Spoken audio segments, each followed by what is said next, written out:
Yeah. Okay. Today is the day when my husband hits 4 months as a quadriplegic. And that's yeah, but no. Anyway, yes, today is the day where I hit 4 months as a quadriplegic. It is June 13th. My injury was February 13th, 2024. So it's been 4 months since then, and here's what I learned. I learned it is not easy being a C5, C6 quadriplegic. We're just gonna zoom past that fact. On my first month, I got my power chair, I believe. Just got my power wheelchair, and I had my manual wheelchair with power assisted wheels. And I was on a bunch of medication, and I was learning how to do the transferring process and the catheterization process. About maybe less than a month since my injury, I learned how to sit up on my own. I use this maneuver with both my arms where I just prop up and I sit up by myself. With, like, if somebody moves my arm, my core would just fall and die, whatever. Yeah, because we have no choice. Yeah, but less than a month into my injury, I learned how to sit up on my own for the first time, and that was a wonderful video. I loved it. It was so cool. Very changed. Ooh. She's still talking about breastfeeds. But I've learned how to catheterize myself. I do kind of get some help sometimes, but most of the time I do it on my own. That's how I pee. And I do my bowel stimulation, which is with a shot in the finger. DRS. Yes, DRS. Do you know what that means? Digital rectum stimulation. Rectal. Whatever. I just got it down. Yeah, but it's just how I go to the bathroom. And for poop and pee, I use catheterizations to pee, and I use digital rectal stimulation to poop. So, hooray! And an enema shot. Over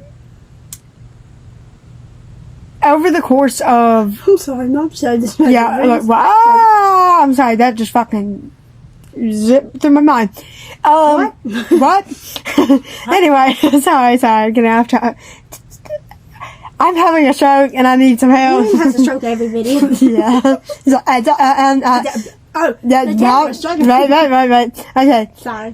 So recently I have been kind of struggling. About like 1 week ago, I have been struggling with like a little bit of breathing and everything like that. So I've been using an inhaler and a nebulizer at night and in the morning to help with my breathing, because they noticed my breathing was kind of a little raspy and a little off. And I got some medications, increased doses, or how much MCG goes in the medication. Because my POTS medication was increased because I was dealing with more and more fainting issues, blackouts, dizziness. Yeah. Like dizziness episodes, blacking out, fainting, passing out, whatever. My POTS have been getting a little bit worse, and we just been regulating that. And it's been getting better. About 3 days ago, I had another episode where I almost blacked out. And I was feeling really, really dizzy and everything, so that wasn't good. And I've been having more and more moments throughout the day where I'm more and more out of breath, which is not good. I've been wearing my BiPAP mask, and I've been having that ever since my injury. I've been having an inhaler and nebulizer, just more dosed up and stuff like that. And new medication that I've been taking since May 5th. May? No, not May. What the hell? It's been like a week or two since I've been taking those medications, and they have been helping. I have been noticing like some issues here and there, but not as many as I used to have. I've just been struggling for a while. So I've just been amping that up for a little bit, trying to take care of my health, which is the best thing I can do right now. I don't really notice... I've been noticing issues with my bladder over the course of 4 months of my injury. I noticed I do get automatic dysreflexia. My injury is way higher than to not get automatic dysreflexia. You don't get automatic dysreflexia. In rare cases, you do below T6. Below T6 injuries, you do not get automatic dysreflexia, but that's not the case for every, like, people who are below T6 injuries, like T7, T8, Now, anything below T6. Yep. You can't. But I'm a C5, C6 quadriplegic, incomplete, not complete, thank God. I'm a C5, C6 incomplete quadriplegic for 4 months now, and it's the lighting turned off. It's going to be dead. Well, one moment. What in the world? What? Yay! I get new pink bobbies. Oh, nice. Okay, so sorry. This excuse me. I don't know what the fuck that my voice just did. I know. But. Sorry, we bring our computer a little closer to bring up the lighting a little bit more, so I'm hoping that's okay. Anyway. I love these bombs. Yep, but I've been dealing with automatic dysreflexia, or my bladder would, I think it did kick off in bed once. That sucked ass to have to clean that up. When? Now, remember the accident thing, the bedwetting issue? Oh my god. I talked about it in my 3 months as a quadriplegic video, so please go ahead, check that out. If you want to, not forcing you, just if you want to hear about more in depth about that accident, you can go ahead and watch that video. And click on the video. Yep, and so I've been dealing with kind of like, not as bad kicking off, but I've been dealing with automatic dysreflexia, which is where it can bring possibilities of stroke. We're not doing that. Because your blood pressure gets raised so high. During automatic dysreflexia, like, my blood pressure gets raised up really high. I get really overheated a bunch. And I get, like, kind of shaky and dizzy and hot and not feeling well at all. And so that's happens when I have to poop, pee, or need a position weight shift. Weight shift. Or Yep. Or anything like that. Or if something is uncomfortable in your body. Uncomfortable. It will give me a little bit of automatic dysreflexia. So I know when something's wrong with my body because I don't have feeling from up here. So it's up there. Thank you, Cindy, for pointing. Oh God, let's go. I don't know what happened then. Trying not to interrupt. Oh. Got the first try, first wins. Hell yeah. Anyway. I have been dealing with problems for a bit.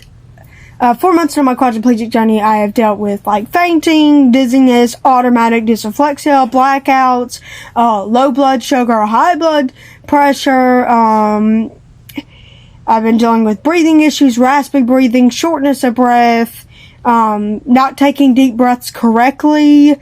Yeah. Which is not a good thing. Yeah, no. I was sick with a fever on May 5th. May 7th, May 6th. May? Yeah, May 6th, May 7th. I was sick with a fever, and I did not eat at all for 2 days was all straight. in May? Oh my God. Yeah, it was bad, and I have my feeding tube in for medications and blend if I need to do that. And I've been lately drinking more and more shakes, or just like not eating as well as I should be, which sucks because I have like no appetite sometimes or whatever. So I've been kind of struggling with eating, not thankfully as bad as like breathing or whatever. But I've been struggling with a bunch of stuff lately. But I'm getting a hand on that. I have my medicine in here that I take. He's handling it every day. All my medications I would ever need. I take about 14 pills a day. Which is quite a bit. Goddamn. Yeah. And I've just been trying to handle my issues, my problems, and everything like that has been going on. I know the medication has been helping. Oh, yeah. I'm having way less episodes, which is amazing. But one great, like, good things happened in my injury thing is I noticed myself much more happier, in a better mood, having a better outlook on life. Like, when I was able-bodied multiple months ago, 4 months ago, I was able-bodied on February 12th, and then it stopped on February 13th when I got my injury. My injury was caused by a suicidal attempt. Thankfully was not successful. I jumped off a bridge from 20 feet high, and the rest is history. I went in a 1-week coma, had my tracheostomy. You didn't really jump off a bridge. Yeah. It was like a balcony. A balcony, sorry. I had a tracheotomy for 1 week. I got my tracheostomy removed on February 20th, 2024. So it's been almost 4 months since I had my trach. And all the dates. So. That trach removed almost 4 months ago. That'll happen in a week. And it's been 4 months since my injury. I've learned a lot. I've learned how to transfer on my own most of the time very well, with sliding board help and somebody right there just in case, to help push me more. but to assist with the transfer more. Oh, like swing your hips. Yep. And I didn't know how to phrase that, sorry. And I learned how to sit up on my own. I learned how to do my bathroom stuff a lot more easier than it was back then. Trust me, it was so much harder to cath myself. Now it's quite easy. Yeah. And I've been taking medications to help bat my symptoms and episodes. So I've been having less episodes, but I have been struggling to breathe more and more lately. Definitely more and more lately, for some reason. Like raspy breathing, troubled breathing, shaky breathing, not being able to take a deep breath correctly, or like I'll do that multiple times throughout the day, like as if I'm out of breath sitting. Like I sit, but like I'm not pushing my wheels, or I'm not taking medication. I'm not like doing something proactive, like I'm just sitting there calm as could be. And I'm just like, he's trying to take an adequate breath. Yeah, I'm like trying to take adequate breaths, and it's kind of creepy. But I've been taking medication for that, but yeah, I just learned how to transfer my own. I learned how to sit up on my own. I learned how to go pee by myself. I learned how to go poop by myself. Which is great. I learned my service dog's commands. My service dog helps me in so many ways. Sadie, say hi. You're lying down right now. She's like, I blame you. There she is. From my neck. And she was helping me up, but she got tired. Thankfully, she's not on full-time alert. She just alerts me when something's going on or helps sit me up. But right now, what's helping me sitting up is a neck pillow. You don't see it, I don't think. But in the darkness, you kind of do. You shouldn't have said it. And I'm kind of propping up against Donnie's wheelchair. Arms thing. Yeah, set. Basically, yeah. So I use things to help sit me up throughout the day because I can't do that sitting up way maneuver in my wheelchair. And if you remove the neck pillow, I just kind of fall. So I'm out of frame and somebody helps me up. And then I'm back up, sitting upright. Great. Because I have no core function as a C5, C6 incomplete quadriplegic. What? You're back to your complete self again. Oh, okay. Yeah. Thank you. But so far, my quadriplegic journey has been rough in multiple ways, but has been very, very rewarding and exciting in other ways as well. I really like being, this might sound hypocritical, but I like being quadriplegic. It helps me, learn new battles that my husband kind of dealt with as being a quadriplegic. He does not have a spinal cord injury. He has kind of like nerve damage from over the years from surgeries or scar tissue, and just all 4 limbs of him being severely affected to less movement than I.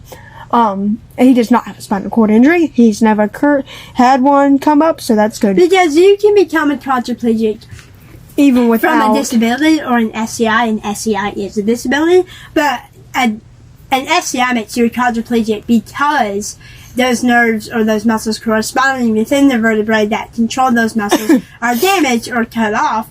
So now you have the inability, no use of your legs, yep, and most likely inability or trouble functioning with your arms. Like my wife has no triceps and no finger functions, yep, which is making her as a quadriplegic because her arms aren't adequate enough, as a full use of your arm. Mm-hmm. Me, however, I am an SCI, so I can't really do anything. But from other disabilities, I became a quadriplegic because I had limited to no use of my legs and arms. Yep. So, throughout the day, to prevent pressure sores, because I don't really talk about this in any other videos, don't know why, I have never gotten a pressure sore as a quadriplegic.